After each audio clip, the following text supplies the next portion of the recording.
Study IQ IAS, अब तैयारी हुई अफोर्डेबल। नमस्कार, मैं दिव्यांशी आप सभी का स्वागत करती हूँ स्टडी आईक्यू पर। आज इस इंटरव्यू सेशन में हमारे साथ जुड़े हैं आशुतोष त्रिपाठी जी, जिन्होंने आरआरबी एनटीपीसी 2019 का एग्जामिनेशन क्लियर किया है। आशुतोष जी, एक लंबा सफर तय करके आप इस अंजाम तक पहुंचे हैं और एक बहुत ही सुनहरा अंजाम आपके लिए। बहुत ढेर सारी बधाई और स्वागत। ढेर सारा धन्यवाद मैम आपको भी। सो आशुतोष, ये फाइनली एग्जामिनेशन का रिजल्ट आ चुका है और काफी सारी जी बाधाएं सर। आई थी इस एग्जामिनेशन के होने में। आप जी आप मैम। भी बहुत आप भी उस पीड़ा से गए होंगे, जी बट मैम। फाइनली जब रिजल्ट है और आपके फेवर में है, इतना लंबा सफर कैसा लगता है? देखिए मैम, मतलब ये जो एनटीपीसी का एग्जाम होता है, इसका मतलब एक कोई निश्चित प्रक्रिया नहीं होती है ना कि कितने समय में संपन्न कराई दी जाएगी। जैसे 2019 मार्च में ये फॉर्म आया था। फिर अभी डीबी वगैरह हम लोगों की 12 अक्टूबर को प्रस्तावित है, मतलब अक्टूबर में या नवंबर में लगभग डीबी संपन्न हो जाएगी। तो करीब 3 साढ़े 3 साल की ये प्रक्रिया चली। तो धैर्य रखना पड़ता है मैम। बाकी घर वालों का, दोस्तों का, सबका सहयोग सबसे ज्यादा जरूरी होता है। बाकी यहाँ पे पहुंच के मैम काफी अच्छा लग रहा है। मतलब एक जैसे लगता है कि बोझा सा सर पे था वो उतर गया है। आशुतोष, थोड़ा अपने बारे में बताएं और दर्शकों को। मैम मैंने 12वीं तक की परीक्षा अपने गृह जनपद से ही की, फिर वहीं से बीएससी किया मैंने। 3 साल का कोर्स होता है साइंस में। उसके बाद 2014 में इलाहाबाद आ गया था तैयारी करने। फिर जैसे कि सब बच्चे आते हैं, शुरू शुरू में कोई जानकारी तो होती नहीं है। यहाँ पे आए तो देखा कि बड़े बड़े बैनर लगे हुए हैं एसएससी के और बैंकिंग के। तो हमने भी वही बैंकिंग और एसएससी के एग्जाम देना शुरू किए। एसएससी में मतलब 3 या 4 बार फाइनल प्रोसेस से बाहर हो जाते थे। प्री होता, मेंस होता, उसके बाद बाहर हो जाते। वही प्रक्रिया बैंक में भी हुई मैम। लगभग मतलब जितने भी वनडे एग्जाम होते हैं लगभग सब में एक फाइनल प्रोसेस तक पहुंच पहुंच के बाहर होना पड़ा। बाद मतलब अंततः 2015 में भी एनटीपीसी आई थी। उसका रिजल्ट 2018 में फाइनल हुआ था। उसमें भी फाइनल मेरिट में 0.32 नंबर से बाहर होना पड़ गया था। तो बस ये था मैम कि घर वालों का समर्थन बना रहा, दोस्तों का सहयोग बना रहा। उन्होंने आगे बढ़ने को मोटिवेट किया। बाद में ये सफलता जो है मैम अभी 2022 में आके हाथ लगी। एक लंबा प्रोसेस रहा, 8 साल लग गए। बिल्कुल, और जैसे आप बता रहे कि 8 साल लग गए और 8 साल बाद बहुत सारी चुनौतियां आती हैं, बहुत सारे प्रश्न भी आपसे पूछे जाते जी हैं कि कि आपने क्या किया, रिजल्ट क्यों नहीं आ रहा है। तो इन सब चुनौतियों से, इन सब सोशल इम्बैलेंस से, इमोशनल इम्बैलेंस से कैसे डील किया? जी मैम, देखिए सबसे बड़ा सहयोग यही जो मैंने बोला कि दोस्तों का और घर वालों का होता है। हाँ, जैसे गांव वाले, हम लोग गांव से बिलोंग करते हैं। तो गांव में आप जहाँ भी जाएंगे तो लोग यही पूछते हैं। वो सोचते हैं कि कितनी जल्दी, ज्यादातर लोगों का यही सवाल होता है कि कितनी जल्दी और कब तक। मतलब अगर आप पढ़ाई कर रहे हैं तो जल्द ही रिजल्ट आना चाहिए, अगर नहीं आ रहा है तो इसका मतलब आप पढ़ाई नहीं कर पा रहे हैं। तरह तरह के लोग आरोप लगाते रहते हैं पीछे। लेकिन जब घर वालों का समर्थन और दोस्तों का सहयोग बना हुआ है मैम, तो बहुत लंबा समय मतलब लगा भले, लेकिन वो महसूस नहीं होने पाया मैम। और मेरे साथ साथ मतलब ये सफलता सफलता का श्रेय दोस्तों को भी रहा, परिवार वालों को भी रहा। सो आशुतोष, जब पहली बार इस एग्जामिनेशन के बारे में समझा था, अ, ये जी मैम। सोचा था कि इतना लंबा सफर तय करके आप इस अंजाम तक पहुंचेंगे? क्योंकि हम सोचते हैं कि हमको जल्दी से डेस्टिनी मिल जाएगी, हम जल्दी से तैयारी कर लेंगे, जी पहले ही अटेम्प्ट में हो जाए। लेकिन अटेम्प्ट्स भी जी ज्यादा लग गए, एग्जामिनेशन प्रक्रिया भी लंबी है। जी अ, इतना जी लंबा मैम। सोच के आप तैयारी कर रहे थे? नहीं, इतना लंबा सोच के तो मैम कोई नहीं चला था। घर वालों ने भी कहा था कि 2 3 साल देख लो अपना, उसके बाद देखा जाएगा कुछ। लेकिन जैसे पहले ही अटेम्प्ट में जब मैंने एसएससी सीजीएल का एग्जाम होता है, आप जानती होंगी। तो जब एसएससी सीजीएल का एग्जाम दिया, पहले अटेम्प्ट में प्री क्लियर हो गया। मेंस दिया तो मेंस में मैम फाइनल मेरिट से बाहर होना पड़ा।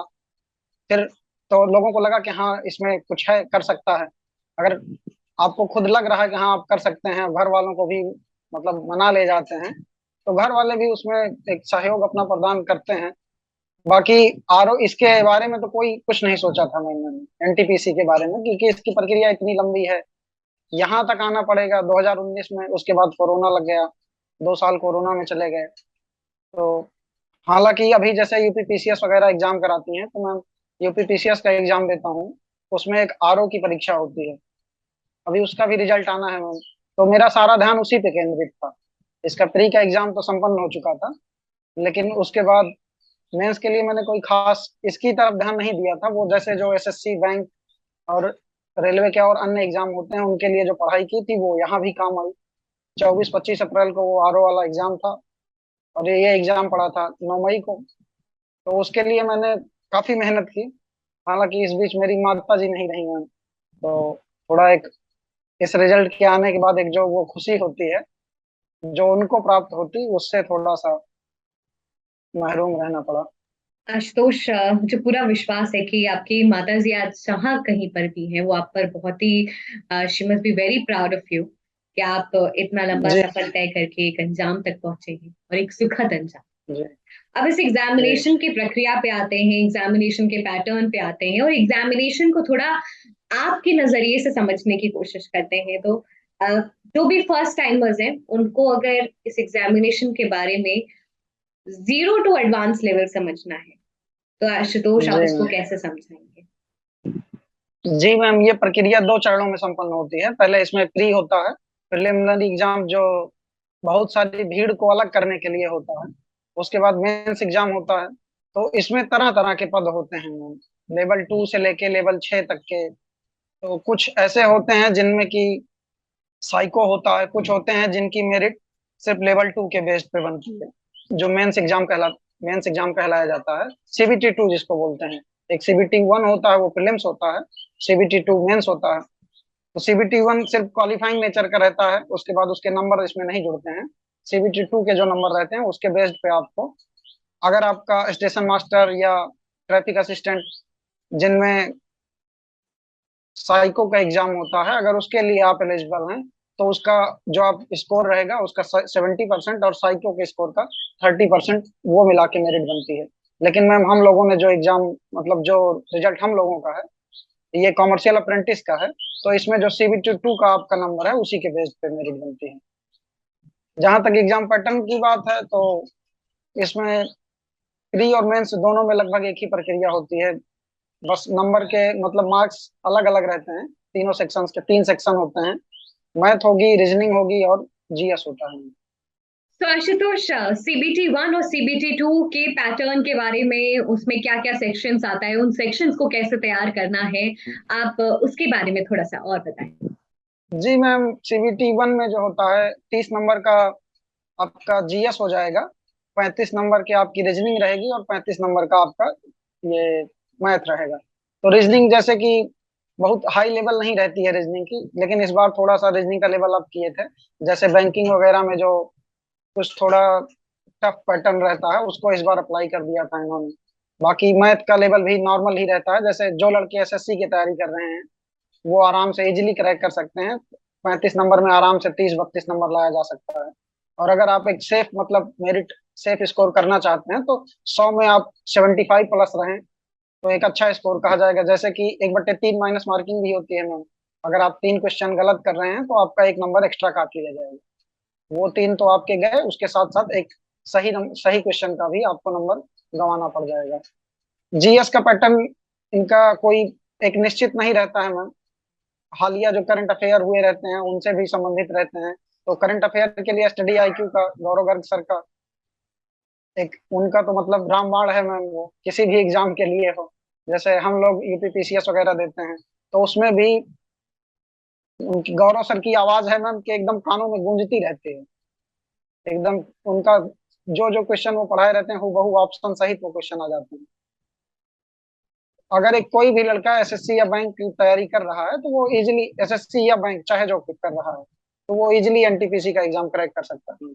आशुतोष, करंट अफेयर्स एक इम्पोर्टेंट हिस्सा है एग्जामिनेशन का, एक बहुत इंपॉर्टेंट पार्ट है, और अगर मोरलेस जो मैथ्स या फिर अलग सेक्शंस हैं उनको आप तैयार कर सकते हो, लेकिन जो करंट जी अफेयर्स है उसके लिए एक राइट स्ट्रैटेजी होना बहुत ही आवश्यक है, तो आपने उसको कैसे किया? मैम, देखिए 2016 तक तो 2016 में गौरव सर ने करंट अफेयर पढ़ाना शुरू किया था। पहले ऐसे आदमी थे जिन्होंने करंट अफेयर के लिए यूट्यूब पे फ्री पढ़ाना शुरू किया था। बाद में फिर गौरव सर का कोर्स पेड हो गया, तो 2018 में फिर मैंने इनका पेड कोर्स भी ज्वाइन कर लिया। क्योंकि होता है ना मैम, जैसे एक जो आपके फेवरेट टीचर होते हैं, तो फिर आप उनके लिए कोई भी एक कीमत अदा करने को तैयार रहते हैं। और जब गौरव सर का है कि कोर्सेज काफी कम दाम पे भी अवेलेबल हैं, अभी मैंने तो 2022 तक का इनके अपना सब्सक्रिप्शन बढ़ा रखा है। और फिर एक मतलब करंट अफेयर का जो एक एरिया बहुत वास्ट होता है, तो वो आपको सारा ये गौरव सर एकदम एक ही जगह पे कलेक्ट करके दे देते हैं। तो इनके अलावा आपको कहीं भी इधर उधर भटकने की जरूरत नहीं रहती है। और इजिली जो 10 से 12 क्वेश्चन रहते हैं, 15 क्वेश्चन अगर रहते हैं, तो उसमें 10 से 12 इनके एकदम इजिली आ जाते हैं। करंट के साथ साथ इनका जो एक स्टैटिक वाला पोर्शन है वो भी डायरेक्ट पूछ लिया जाता है। आशुतोष, इतने सारे फ्री कंटेंट अवेलेबल हैं, then why did you decide to pay for Gaurav sir के करंट अफेयर्स?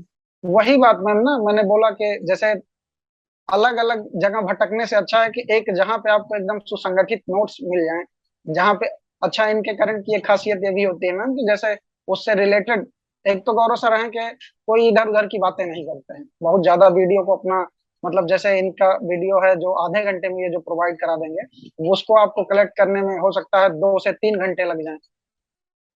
तो एक एक ही जगह पे एक अच्छा नोट्स अवेलेबल हो जाता है।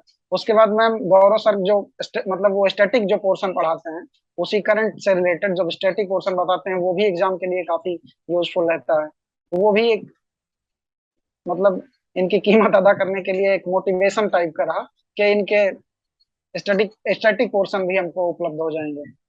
आशुतोष, एक बहुत इंपॉर्टेंट हिस्सा होता है, आप बहुत सारी चीजें रिटेन कर सकते हैं, लेकिन आरआरबी एनटीपीसी जैसे एग्जामिनेशन है, इट्स वेरी कॉम्पिटिटिव, बहुत सारे लोग एग्जामिनेशन देते हैं, जी। तो समय एक्यूरेसी का होना बहुत ही आवश्यक है। और आप जैसे पहले भी बता रहे थे यस। कि अगर गलत हुआ तो नेगेटिव मार्किंग भी होती है, तो आप थोड़ा सा इसके बारे में प्रैक्टिस कैसे करनी है, एग्जामिनेशन को अटेम्प्ट कैसे करना है, because it's a different art of attempting the paper itself. देखिए मैम, पहले तो आप मतलब जैसे आपको बताया कि इस समय इतना कम्पिटेटिव माहौल हो गया है कि किसी भी एग्जाम की मेरिट अगर माइनस मार्किंग है उसके बाद भी 70% से कम तो क्या ही जा रही है। आपको मतलब 100 में 70-75 मार्क आपको लाने हैं, तब तो आप उम्मीद कर सकते हैं। फिर उसमें ऐसा होता है कि जैसे अगर हम कम ही अटेम्प्ट करें, लोग कहते हैं कि हम 75 की उम्मीद किए हैं, 75 अटेम्प्ट किए हैं, तो 100% एक्यूरेसी के साथ करना बहुत ही कठिन हो जाता है। उस एग्जाम में एग्जाम हॉल में प्रेशर होता है, तो वहां पे 4-6 गलतियां ऐसे नॉर्मली हो जाती हैं। तो मैं तो यही सलाह दूंगा मैम कि जैसे 2-4 तुक्के मार सकते हैं, और अटेम्प्ट आप अपना कम से कम 80% अटेम्प्ट रखिए। कोई भी एग्जाम है अगर, तो उसका 80% आप अटेम्प्ट रख, तो आपका वो जो 70% का क्राइटेरिया है वो पूरा कर लिया जाएगा, और लगभग सारा एग्जाम आप क्रैक कर देंगे। आशुतोष, बहुत सारी चीजें जानी, बहुत सारी टिप्स आपने दी। Finally yes. कुछ टिप्स सजेशन आप सभी एस्पिरेंट्स को देना चाहेंगे जो आरआरबी एनटीपीसी एग्जामिनेशन लिखने वाले हैं? एनटीपीसी के लिए यही कहना चाहूंगा मैम कि आप सिर्फ इसके होकर तैयारी नहीं कर सकते हैं इसकी। अगर आप किसी दूसरे एग्जाम को साथ में लक्ष्य बनाए हुए हैं, जैसे मेरा एग्जाम आरओ था, मैं उसके लिए लगा हुआ था, शायद अक्टूबर लास्ट या नवंबर तक हो सकता है उसकी भी खुशखबरी मिल जाए। तो अगर आप किसी और एग्जाम को लेकर साथ में चल रहे हैं, तो इसके लिए आराम से मतलब इसको आप अचीव कर सकते हैं। क्योंकि इसकी प्रक्रिया इतनी लंबी हो जाती है। अब 3.5 साल लड़कों ने ट्विटर पे ट्रेंड कराया और सारी चीजें हुई।